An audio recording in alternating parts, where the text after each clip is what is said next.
အမျိုးသမီးဟာလက်တာဆောင်ပေါ်ကနေအတန်မမီပဲအလွယ်တကူခုန်ဆင်းလိုက်ပါတယ်။ပြန်ပေးဆွဲခံထားရတဲ့အကိုဖြစ်သူကိုကယ်တင်ဖို့လူမိုက်ခန်းရဲ့အခြေစိုက်စခန်းထဲကိုတယောက်တည်းတက်တက်မတ်မတ်လျှောက်သွားခဲ့တယ်။အကိုဖြစ်သူကသူ့ကိုတယောက်တည်းမြင်လိုက်တော့ကြောက်လန့်တကြားနဲ့ပြန်ထွက်သွားဖို့အော်ပြောတယ်။အမျိုးသမီးကတော့ဒီလောက်ရိုက်ခံနေရတဲ့အတုံးမကျတဲ့ကောင်ဆိုပြီးခနဲ့လိုက်တယ်။ခိုင်းကောင်းဆောင်ကအကိုဖြစ်သူကိုလွှတ်ပေးဖို့ရွေးချင်းငွေ9 တန်းတောင်းတယ်။သူကပခုံးတုံပြီးအေးဆက်ဆက်နဲ့ငွေမရှိဘူးလို့ပြောလိုက်တယ်။ခိုင်းကောင်းဆောင်ကဒေါသထွက်သွားပေမဲ့တပည့်တယောက်ကအမျိုးသမီးရဲ့အလှကိုမျက်စိကျပြီးငွေစားသူ့ခန္ဓာကိုယ်နဲ့အစားထိုးဖို့အကြံပြုလာတယ်။အမျိုးသမီးကသူ့ရဲ့အယုတ်ဆိုးတဲ့မျက်နှာကိုလှောင်ပြောင်ပြီးခေါင်းပေါ်မီးဆိုင်ပြုတ်ကြမယ်နော်သတိထားလို့သတိပေးလိုက်တယ်။တပည့်ဖြစ်သူကဒေါသတကြီးနဲ့လက်ညှိုးထိုးပြမလို့လှုပ်တုံးမှာပဲမီးဆိုင်ကပြုတ်ကျလာပြီးသူ့ခေါင်းကိုတက်တက်ကြီးမှန်ပါလေရော။ခိုင်းကောင်းဆောင်ကဒီအကြံကိုပိုသဘောကျသွားပြီးနှာဘူးယုံနဲ့ပြုံးစီစီလုပ်နေတယ်။အမျိုးသမီးကလည်းမျက်လုံးထဲမှာကလိန်ကချစ်အကြံတွေနဲ့ပြုံးပြပြီးသဘောတူလိုက်တယ်။အကိုဖြစ်သူကသူ့မှာဒုက္ခရောက်တော့မယ်ထင်ပြီးထွက်ပြေးဖို့ထအော်ပြန်တယ်။ဒါပေမဲ့လူမိုက်တယောက်ကအကိုဖြစ်သူရဲ့ပါဇက်ထဲကိုညစ်ပတ်နေတဲ့ခြေအိတ်တစ်ဖက်ထိုးထည့်ပြီးပါဇက်ပိတ်လိုက်တယ်။အခန်းတစ်ခုထဲရောက်သွားတော့အမျိုးသမီးကပြုံးစနဲ့ကြည်ကြဲလေးအော်နော်ပိုးအွန်တိုင်းလေးပိုသဘောကျလေးပဲလို့ခိုင်းကောင်းဆောင်ကိုသတိပေးလိုက်တယ်။ခိုင်းကောင်းဆောင်ကြောင်တောင်ဖြစ်နေတော့မှပဲသူ့ရဲ့ဝါဝါဖိုင်ဖိုင်ပါပြင်ကိုဖျန်းခနဲနေအောင်ရိုက်ချလိုက်တယ်။ရိုက်တန်ကြီးကစင်ကြက်တစ်ခုလုံးပဲတင်ထက်သွားပြီးအပြင်ကတပည့်တွေကသဘောကျပြီးနားထောင်နေကြတယ်တချို့ဆိုတကားဝါကနေတောင်ချောင်းကြည့်ကြသေးတယ်။အဲ့ဒီအချိန်မှာပဲမိုးချိုးပစ်ချလိုက်တယ်လို့မျိုးခိုင်းကောင်းဆောင်ကတကားကိုဖြတ်ပြီးလွင့်စင်ထွက်လာကတကားအောက်မှာတပည့်တချို့ပါပြီးမိသွားတယ်။အမျိုးသမီးကတော့ဘရင်မတပါလို့မမမတ်ရက်ပြီးသူဖန်တီးထားတဲ့ကမောက်ကမအခြေအနေကိုကြည့်ကပြုံးနေလေရဲ့နောက်တစ်စက္ကန့်မှာပဲလူမိုက်တွေကအကိုဖြစ်သူကိုဓာတ်နဲ့ထောက်ပြီးခမ်းမထဲပြေးဝင်လာကြတယ်။အမျိုးသမီးကလက်ကောက်ဝတ်ကိုဆန့်ထုတ်လိုက်ပြီးအရက်ပလင်းတစ်လုံးကိုဆွဲယူကဓာတ်ကင်ထားတဲ့လူမိုက်ရဲ့ခေါင်းကိုရိုက်ခွဲလိုက်တယ်။ပြီးတော့ခမ်းမိုက်မိုက်လက်ရမ်းပြပြီးအားလုံးကိုဝင်လာခဲ့ဖို့စိန်ခေါ်လိုက်တယ်။စစ်တီတော်တယောက်လိုတိုက်ခိုက်ပြီးလူမိုက်တွေကိုတယောက်ပြီးတယောက်အလဲထိုးပစ်လိုက်တယ်ပြီးတော့ငါ့ကိုသွေးပူလေးချင်ကန်လှုပ်ပေးဖို့တောင်အဆင်မမီဘူးဆိုပြီးလှောင်လိုက်သေးတယ်။အကိုဖြစ်သူနဲ့သူ့တငယ်ချင်းတွေကတော့လူမိုက်တွေကိုအလွယ်တကူနှိမ်နှင်းသွားတာကိုကြည့်ပြီးမြင်တက်နေကြတယ်။အကိုဖြစ်သူကဒီတိုင်းပညာတွေဘယ်တော့ကတင်ထားတာလဲလို့ဆက်ဆူတော့အမျိုးသမီးကလျှို့ဝှက်ချက်တစ်ခုလို့လုပ်ပြီးမမေ့တင်တာမမေ့နဲ့လို့ပြောလိုက်တယ်။ပြီးတော့မိုးမရွာခင်မြန်မြန်ပြန်ကြမဟုတ်ရင်စူကုန်လိမ့်မယ်လို့ပြောလိုက်တယ်။အကိုဖြစ်သူကဘာလို့မိုးရွာမှလဲလို့တွေးနေတော့မှပဲရုတ်တရက်မိုးတွေတဲကြီးမဲကြီးရွာချလာပါတော့တယ်။အမျိုးသမီးမျက်နှာရှုံမဲ့သွားတယ်သူ့ရဲ့ချိန်စာတင့်ပါဇက်ကအလုတ်လုတ်သွားပြန်ပြီလေ။အဲ့ဒီညနှောင်းပိုင်းအိမ်ပြန်လမ်းမှာဝက်ပေါင်6စားရင်လမ်းလျှောက်လာတော့အနောက်ကနေတယောက်ယောက်လိုက်လာတာကိုသတိထားမိလိုက်တယ်။လင်မြန်တိကျတဲ့လှုပ်ရှားမှုနဲ့လှည့်ပတ်လိုက်ပြီးအဲ့ဒီလူကိုနန်ရန်စီစောင့်တွန်းလိုက်တယ်။ဒဇိန်ကိုတေချာကြည့်လိုက်တော့မှသူ့ရဲ့လျှို့ဝှက်ချက်တွေပေါက်ကြားသွားပြီဆိုတာကိုသိလိုက်ရပြီးမြင့်တက်သွားပါတော့တယ်။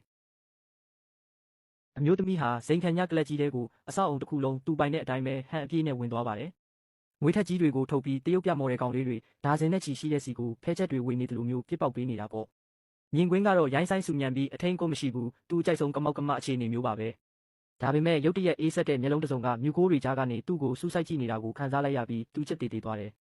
အဲ့ဒီလူကတော့ကြောက်စင်းတူလို့မျက်နှာသေးနဲ့သူမရဲ့ခင်မုန်းဖြစ်သူဥက္ကဋ္ဌကြီးပါပဲတကားဝမှာတရားစီရင်မယ်နေကနမိတ်ဆိုးကြီးတစ်ခုလိုရက်နေလေရဲ့မန်နေဂျာကသူ့ကိုဘယ်သူမှမတ်မိသွားပြီးကြောက်လွန်းလို့လဲကြမတက်ဖြစ်သွားတယ်စက္ကန့်ပိုင်းတွင်းမှာပဲကောင်လေးတွေအားလုံးနက်တွေဝါတွေကတမျက်စီးလဲထုတ်လိုက်တယ်လို့မျိုးပျောက်ကွယ်သွားကြတယ်အမျိုးသမီးကထွက်ပြေးလို့မလွတ်တော့ဘူးဆိုတာသိလိုက်ရတော့ခန်းစစ်အစားတိုက်စစ်ကိုရွေးချယ်လိုက်တယ်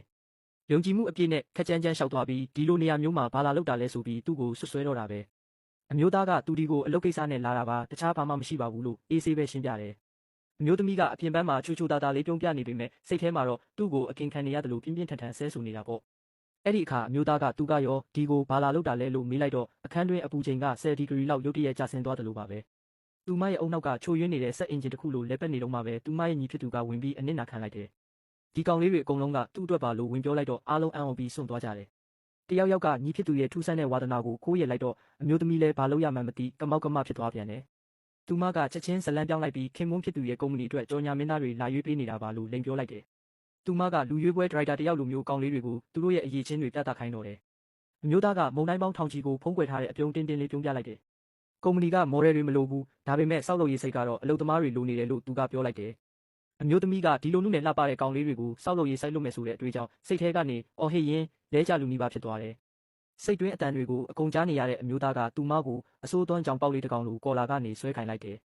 အမျိုးသမီးကရုံးထွက်လိုက်ပြီးဒေါသအကြီးနဲ့သူမကိုအဲ့ဒီလောက်မုန်းနေရင်ကွာရှင်းလိုက်လေလို့စိတ်ထဲကနေအော်ဟစ်လိုက်တယ်လမ်းခွဲပြီးတာနဲ့ချက်ချင်းရုပ်ချောတဲ့ကောင်လေးရချီပြီးရှာပစ်မယ်လို့ချိန်ရွယ်လိုက်သေးတယ်အမျိုးသားကစကလုံးတိုင်းကိုကြားနေရတော့နေရာတင်ဒေါသပေါက်ကွဲလူမတက်ဖြစ်သွားတယ်ဒါပေမဲ့မျက်နှာသေးလေးနဲ့ပဲသူမကသူ့ကိုကူညီပေးတဲ့အတွက်ကျေးဇူးတင်ကြောင်းနဲ့သူမရဲ့အချစ်တွေဘလောက်နဲ့ဆိုင်နေဆိုတာသူသိပါတယ်လို့စွတ်ကြေညာလိုက်တယ်ကွာရှင်းမယ်ဆိုတဲ့စကားနောက်ဘယ်တော့မှမပြောတော့ဘူးလို့ကတိပြုလိုက်တယ်သူမနဲ့တစ်သက်လုံးအတူနေဖို့ဆုံးဖြတ်လိုက်တယ်တဲ့အမျိုးသမီးဟာမြင့်တက်သွားတယ်ဒါသူမစီစဉ်ထားတဲ့အတိုင်းလုံးဝမဟုတ်ဘူးလေသူမမျောလင့်ထားတာကတရားရုံးကိုတန်းသွားပြီးကွာရှင်းစာချုပ်ချုပ်ဖို့အခုလိုအချစ်တွေလာဖွင့်ဟဖို့မဟုတ်ဘူးအမျိုးသားကသူမရဲ့ဒေါသထွက်နေတဲ့မျက်နှာထားကိုကြည့်ပြီးသူအောင်ပွဲခံပြီးသွားတဲ့သူတယောက်လိုပြုံးနေပါတော့တယ် အမျိုးသမီးကချိုသားတဲ့အပြုံးလေးနဲ့အမျိုးသားရဲ့ပကံထဲကိုကြက်ဖင်စီဖူးလေးထည့်ပေးလိုက်ပါတယ်။ဒါပေမဲ့စိတ်ထဲမှာတော့သူမရဲ့ပြောစရာတွေကိုဖျက်ဆီးပစ်လို့ဆိုပြီးကြိမ်ဆဲနေတာပေါ့။အမျိုးသားကသူမခုထိဟိုကောင်လေးတွေအကြောင်းတွေးနေတုံးမဲ့ဆိုတာကိုသတိထားမိလိုက်တယ်။အမျိုးသမီးကသူ့ကိုမြန်စားဖို့နဲ့နောက်ထပ်ကြောက်ကက်ပြုတ်တွေထပ်ထည့်ပေးဦးမယ်လို့စိတ်ထဲကနေကြံစီနေတော့မှပဲအမျိုးသားကလက်ဦးမှုယူလိုက်တယ်။အမျိုးသားကကြက်ဖင်စီဖူးရောကြောက်ကက်ပြုတ်တွေကိုပါအမျိုးသမီးရဲ့ပကံထဲပြောင်းထည့်ပေးလိုက်ပြီး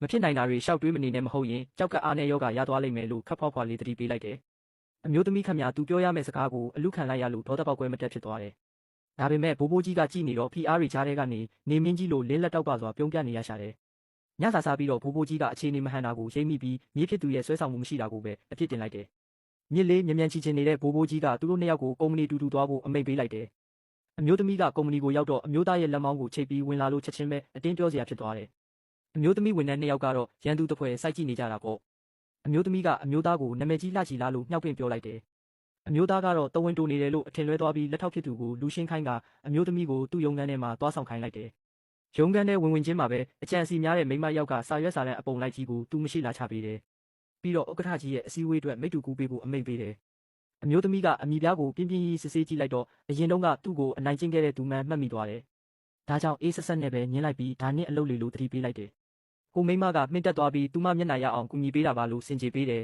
။အမျိုးသမီးကတော့သူမကိုဒုက္ခပေးမဲ့အကြံစီတွေကိုချက်ချင်းပဲဖွင့်ချလိုက်တယ်။ပြီးတော့တတိထားဦးအုံနောက်ကိုအလုပ်အရန်ပေးရင်သပင်ကျွတ်တက်တယ်လို့စေတနာနဲ့သတိပေးလိုက်တယ်။အဲ့ဒီမိမဒေါသတကြီးထွက်သွားချိန်မှာပဲလေပြင်းတစ်ချက်တိုက်လိုက်လို့သူ့ရဲ့သပင်တူကြီးလွင့်ထွက်သွားပါလေရော။အဲ့ဒီနောက်ကိုမိမရဲ့လက်ထောက်ကမာနတခွဲသားနဲ့ဝင်လာတယ်။တန်မိုးကြီးပန်းအိုးတစ်လုံးကိုလက်ညှိုးထိုးပြပြီးဥက္ကဋ္ဌကြီးကဆေးခိုင်းလိုက်တယ်လို့လိန်ပြောတယ်။အမျိုးသမီးကပြင်းပြင်းကြီးနဲ့ထီယူလိုက်တယ်။လက်ထောက်မကပန်းအိုးကြကွဲအောင်တမင်လက်ကိုလျှော့ချလိုက်ပေမဲ့အမျိုးသမီးကအလွယ်တကူပဲဖမ်းဆုပ်လိုက်နိုင်တယ်။အကြံမအောင်မြင်တော့လက်ထောက်မကချက်ချင်းပဲအပြစ်ပုံချဖို့ကြိုးစားတယ်။လှဲထွက်သွားချိန်မှာအမျိုးသမီးစီကိုတမင်တကာဝင်တိုက်ပြီးလဲကျဟန်ဆောင်တယ်။ဒါပေမဲ့အမျိုးသမီးကဘေးကိုရှောင်ထွက်လိုက်လို့လက်ထောက်မကပန်းအိုးနဲ့အတူကျမ်းပြင်ပေါ်ဝုန်းကနေပြုတ်ကျသွားပါတော့တယ်။အကြံစီများတဲ့ဟိုမိန်းမပြေးဝင်လာပြီးရှင်းပြခိုင်းတယ်။လက်ထောက်မကအမျိုးသမီးကိုပဲအပြစ်ပုံချတယ်။အဲ့ဒီမှာတင်ဝစ်လေပါတော့တယ်စကားပြောနေရင်တဝက်မှာတင်ရှာရီခလုတ်တိုက်ပြီးထိမ့်မရအောင်လိန်ကောက်ကုန်တယ်။အမျိုးသမီးကလိန်ပြောရင်ရှာပုတ်တတ်တယ်လို့တီတီငိမ့်ငိမ့်ပဲသတိပေးလိုက်တယ်။ဟိုမိန်းမကချင်းချောက်ဖို့စူးစမ်းပေမဲ့အမျိုးသမီးကဥက္ကဋ္ဌကြီးစီဓာတ်ရိုက်ဖုံးဆက်လိုက်တယ်။ဥက္ကဋ္ဌကြီးကပန်းအိုးဆေးခိုင်းတာမရှိပါဘူးဆိုပြီးဇဝေဇဝါဖြစ်သွားတယ်